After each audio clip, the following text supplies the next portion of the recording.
हम चाहते हैं, आप लोग यह सोचते होंगे कि विधान पार्षद बनने से, और यही विधान पार्षद बना दिए और हम लोग आराम से बैठ गए, ये अकेले लड़ाई लड़ लेगा, कुछ नहीं होगा। और सदन के अंदर लड़ाई से कुछ नहीं होता है, सदन के अंदर वह गोल गोल घुमाता है। सभापति जो कहेंगे उसी के इर्द गिर्द सबको घूमना पड़ेगा। सभापति टाइम नहीं देंगे, आप हल्ला करते रह जाइएगा, माइक स्विच ऑफ कर देगा, तो वहां कुछ नहीं होगा। लड़ना आपको है। हाँ, आपकी आवाज अब दूर तक गूंजेगी क्योंकि आपका प्रतिनिधि है। जब मैं बोलूंगा तो विधान पार्षद बोलेगा तो उसकी बात को तवज्जो दी जाएगी, लेकिन लड़ना आप ही को होगा। मैं चाहता हूं कि अभी 6 लाख लोग हम लोग हैं पूरे बिहार में, ये 6 लाख लोग में से कम 5 लाख लोग एक दिन गांधी मैदान में जुट जाइए, क्योंकि आपने जो परिणाम यहाँ का दिया है, इस परिणाम के बाद में सभी लोग सोचने के लिए मजबूर हो गए हैं। तो एक दिन छुट्टी के दिन, ओपनिंग डे में नहीं, क्योंकि आंदोलन जब आप करते हैं तो आंदोलन करते हैं ओपनिंग डे में कि जिस दिन सचिवालय खुला रहे, तो हम लोग को अब सचिवालय से क्या लेना देना है, बात तो कहीं से भी आवाज पहुंचेगी। तो हम चाहते हैं कि छुट्टी के दिन, ताकि हम लोग का छुट्टी कैंसिल नहीं करें, तो बात बात में छुट्टी कैंसिल कर देता। तो एक दिन पटना में महाजुटान हो जाए, और महाजुटान करके और हम लोग को वहां से सीधा संदेश देना है कि हम तुमसे चांद तारा नहीं मांग रहे हैं, हम शांति सुकून की जिंदगी मांग रहे हैं, और तुम अगर हमें चैन से जीने नहीं दोगे तो हम तुम्हें चैन से मरने नहीं देंगे। सीधा सीधा संदेश। क्योंकि अभी जो होना है चुनाव, देखिए राजनीति के एक युग का अंत होने जा रहा है। मैं आपको बता रहा हूं, बहुत गंभीरतापूर्वक इस बात को आप लोग समझिएगा। आप जिला की राजनीति से लेकर के और प्रदेश तक की राजनीति को देखिए, जो ट्रेडिशनल राजनीति जो चल रही है, अब बिहार में लोग जो है किसी को पसंद नहीं कर रहे हैं। कभी वो चिपक करके सरकार बनाते हैं, कभी ये चिपक के सरकार बनाते हैं, है नहीं। तो ये चिपका चिपकी की सरकार जो चल रही है और जनता यहाँ से उब चुकी है, किसी को पसंद अब नहीं कर रही है। तो बिहार में एक नई राजनीति का अभ्युदय होने वाला है, और इसकी शुरुआत शिक्षक करेंगे, हमें विश्वास। आप लोग कहें पार्टी बनाने की भी कोई जरूरत नहीं है, हड़बड़ाइए नहीं। हम चाहते हैं पहले आपके अधिकारों की लड़ाई हो जाए, नौजवानों के अधिकार की लड़ाई हो जाए। जब लड़ाई हम लोग लड़ना शुरू करेंगे, अब लोग जातिवाद से ऊपर उठ रहे हैं, लोग पार्टी से ऊपर उठ रहे हैं, और बाहर निकलना भी पड़ेगा। नहीं निकलिएगा तो इसमें किसी में कोई अंतर नहीं है। आप बताइए, शिक्षकों के लिए पहले जो लोग, यही अभी जो भारतीय जनता पार्टी की सरकार है, पटना में प्रदर्शन किया था कि शिक्षकों को स्थानांतरण का लाभ मिले, शिक्षकों को प्रमोशन मिले, शिक्षकों को राज्यकर्मी का दर्जा मिले, और उसमें भाजपा के एक कार्यकर्ता की मौत हुई थी ना। और लाठीचार्ज हुआ था, सो याद है कितना मार मारा था। आज उनके सिग्रीवाल साहब को माथा फोड़ दिया था मार के, इतना मार मारा। आप फिर उसी के साथ बैठ के सब सरकार बना लिया। इतनी बेशर्मी तो कहीं देख नहीं सकते हैं।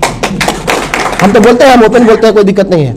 हमसे भाजपा के एक नेता सदन में मिले थे, मैं बैठा हुआ था उस दिन लॉबी में, तो उन्होंने कहा कि आप आ जाइए इधर। हम तो चाह ही रहे थे कि आप ही के साथ चले आवे, लेकिन हम सोच रहे हैं कि शिक्षक समाज जब हमसे पूछेगा कि यही ना भाजपा वाला सबको डेंगा के मारा था, यही जो है फिर सरकार में बैठा हुआ है, मार खा खा के सरकार बनाता है। आप पहले जो है इतना पानी पी के गाली दे रहा था मुख्यमंत्री को, अब जो है एकदम शरबत पी के बड़ाई कर रहा है। तो हम शिक्षकों को क्या कहेंगे? वो चुप हो गए। हम कहेंगे तो इस सवाल का जवाब हमको दे दीजिए, तो हम आप ही के साथ चलाते हैं। इधर से भी लोग आते हैं कि आप आइए, हम चाहते हैं कि आप आइए हमारे साथ। हमें भाई पहले तो आप ही सरकार थी, तो आपके शिक्षा मंत्री जी को जो है उनके सचिव को ही सचिवालय में घुसने पर रोक लगा दिया। अब शिक्षा मंत्री जी के सेक्रेटरी को घुसने पर रोक लगा दिया, तो आप बोल ही नहीं सके। आपके शिक्षा मंत्री का तो कलहर नहीं लगता है, तो इस शिक्षक को आप क्या न्याय दे दीजिएगा? शिक्षा मंत्री को आप न्याय नहीं दे सके अपने पार्टी के, तो शिक्षक को क्या न्याय दे दीजिएगा? और 2 ही लोग बोले, 4 ही लोग बोले, अकेले ही बोले।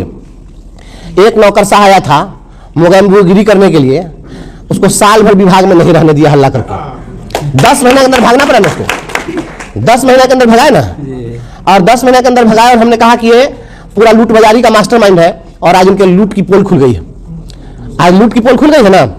सारा शिक्षा विभाग का पदाधिकारी सब धन कुबेर से बैठा हुआ है, सबकी जांच करा लीजिए। ऐसा बेशरम सब है, दिन भर शिक्षक का शोषण करता है, और लूट करके बड़ा बड़ा साम्राज्य खड़ा करता है। और कोई यहाँ पर मंदिर बनवाता है, तो कोई वहाँ जगशाला बनवाता है, और बैठ करके प्रवचन करता है। इतना बड़ा बड़ा बहुरुपया तो आपको कहीं नहीं है पूरे वर्ल्ड में। शिक्षा विभाग में ऐसा बहुरुपया सब है।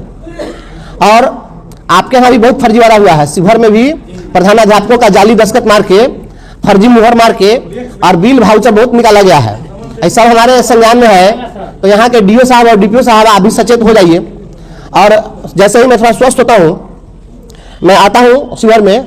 सप्ताह में हम सोचे हैं कि 2 दिन समय हम शिवहर और सीतामढ़ी के लिए हम 2 दिन समय देंगे सप्ताह में। हमारे पास कोई बिजनेस व्यापार नहीं है, हमको कोई बिजनेस नहीं करना है, हम आपके हैं, आपके लिए हैं। इसके अलावा दूसरा मेरा कोई जीवन का लक्ष्य नहीं है, हमको कुछ बिजनेस व्यापार करना भी नहीं।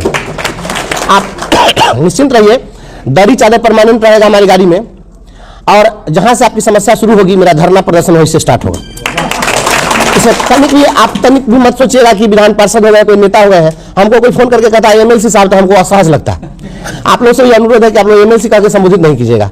आपका ब्रजवासी भाई था, ब्रजवासी है, वही रहेगा। एमएलसी का पद आता जाता रहता है, उससे कोई फर्क नहीं पड़ता है, लेकिन हम चाहते हैं कि जितनी समस्या है एक दिन गुरुजनों के दरबार में विधान पार्षद एक कार्यक्रम रख दिया जाए। मैं आता हूं यहाँ पर, और शिक्षकों की जितनी समस्या है सारी समस्याओं को लाइए, और शिक्षा विभाग के सारे पदाधिकारियों को हैंड ओवर करेंगे, कहेंगे कि 15 दिन के अंदर सॉर्ट आउट करके और एक एक शिक्षक को बता दो कि इन समस्याओं का समाधान हो गया। किसी का वेतन है, एरियर है, किसी का कोई मैटरनिटी लीव है, किसी प्रकार का कोई फाइल है, और अगर उसको अनावश्यक डिले करके रखा है, उस किरानी को बैठ कर नाप करके तब जाएंगे यहाँ से। तो यहाँ पर हम बैठ जाएंगे, और जब तक हम बुलाएंगे आरडीडी को बुलाएंगे कि यहाँ पर आइए, मैं बैठा अनशन पर, मैं बैठूंगा धरना पर, हमारे शिक्षक नहीं बैठेंगे, शिक्षक स्कूल करेंगे और मैं बैठूंगा यहाँ पर, चिंता नहीं करिए। लेकिन अगर किसी शिक्षक का काम अगर लंबित कोई रखेगा तो हमसे बुरा उसके लिए कोई नहीं होगा। अभी तक वो हमारे रौद्र रूप को नहीं दिखा रहे। और जितने भी एक चीज हम कहेंगे, हम यहाँ पर आए हैं, थोड़ा सा महसूस किए हैं, जिन लोगों ने वोट मुझे नहीं दिया है, आपको लगता है कि इन्होंने वोट नहीं दिया है, आपको लगता है कि सोशल मीडिया पर इन्होंने मेरी आलोचना की है, पहले सबसे पहले उन्हीं लोगों को माला पहनाइए, उन्हीं लोगों को पहले स्वागत करिए। किसी से कोई गिला शिकवा नहीं है, उनको हम पर विश्वास नहीं था, अब फिर से उनको विश्वास करने का मौका दीजिए। जो वोट नहीं दिए हमको, उनको किसी प्रकार की कोई नाराजगी रही होगी, तो नाराजगी रही है तो हम नहीं चाहते हैं कि नाराजगी हमेशा बनी रहे, नाराजगी दूर ही होनी चाहिए। हमारे लिए सभी लोग सम्मानित हैं, और जो वोट नहीं दिए हैं आज के डेट में सभी लोग पश्चाताप कर रहे हैं कि हमने गलत किया, उसको वोट देना चाहिए। इसलिए किसी को कोई जातिगत बात सिखा दिया, किसी को कोई पार्टीगत बात सिखा दिया, किसी से कोई, हमको जितने संगठन के लोग हैं सभी लोगों को कहिए। और एक बात और कहेंगे, देखिए जितने भी हमारे यहाँ लोग बैठे हुए प्रतिनिधि लोग, आप लोगों से हाथ जोड़ के एक आग्रह है, अगर कोई भी साथी ऑफिस में किसी पदाधिकारी के साथ अच्छी बॉन्डिंग बना करके कुछ हेराफेरी में रहते हैं तो काइंडली आप लोग इसे धंधा छोड़ दीजिए।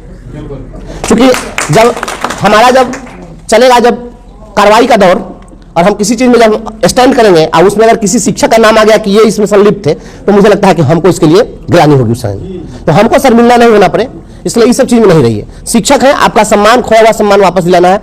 आपका इशू है प्रमोशन का, कि हमको प्रमोशन मिल जाए, आपका इशू है हमको राजकर्मी का दर्जा मिल जाए, आपका इशू है पेंशन का, पेंशन की भी लड़ाई लड़नी है, और यह सारी लड़ाई पे प्रोटेक्शन की लड़ाई है। ये जो नौ प्रशिक्षित हैं उन लोगों के इंडेक्स लेवल का मामला है, जो भी समस्या है हम सारी समस्याओं को देख रहे हैं। हम पहले भी कहे हैं नौजवानों की लड़ाई लड़नी है, नौजवानों को इस देश के अंदर में जो अकुशल मजदूर है, जो पढ़े लिखे नहीं है, उन लोगों के लिए रोजगार गारंटी योजना है, लेकिन पढ़े लिखे लोगों के लिए यहाँ पर कोई योजना नहीं है। जो कुछ भी नहीं कर सकता है, कोई पढ़ा लिखा नहीं है, उसके लिए भी 100 दिन के रोजगार की गारंटी है, और जो बीए पास कर गया उसके रोजगार की कोई गारंटी नहीं। तो इससे अच्छा है कि बिना पढ़ने रहे तो उसको रोजगार मिल जाए। इस देश के अंदर पढ़ने लिखने पर रोजगार नहीं मिलेगा, और अनपढ़ रहेगा तो रोजगार मिलेगा। तो इससे अच्छा है कि अनपढ़ का वार रहा जाए। मैं सदन में सवाल पूछने जा रहा हूँ, इस सवाल को मैं उठाऊंगा कि अगर अनपढ़ लोगों के लिए, अकुशल मजदूरों के लिए रोजगार गारंटी है, तो यहाँ पर स्नातकों के लिए स्नातक रोजगार गारंटी योजना क्यों नहीं है? इस देश के अंदर में नौजवानों के लिए अगर आपने स्नातक की डिग्री दी है तो उनके लिए स्नातक रोजगार गारंटी योजना लागू करिए। डिग्री दिया है तो रोजगार की गारंटी दो। इस पर हम लोग लड़ेंगे। आपके जो भी लोकल इशूज हैं सभी इशूज पर हम लड़ेंगे। रसोईया के इशू पर भी लड़ेंगे। वित्त रहित गुरुजनों की, सोनीलाल भाई बोल रहे थे वित्त रहित की समस्या उठा रहे थे।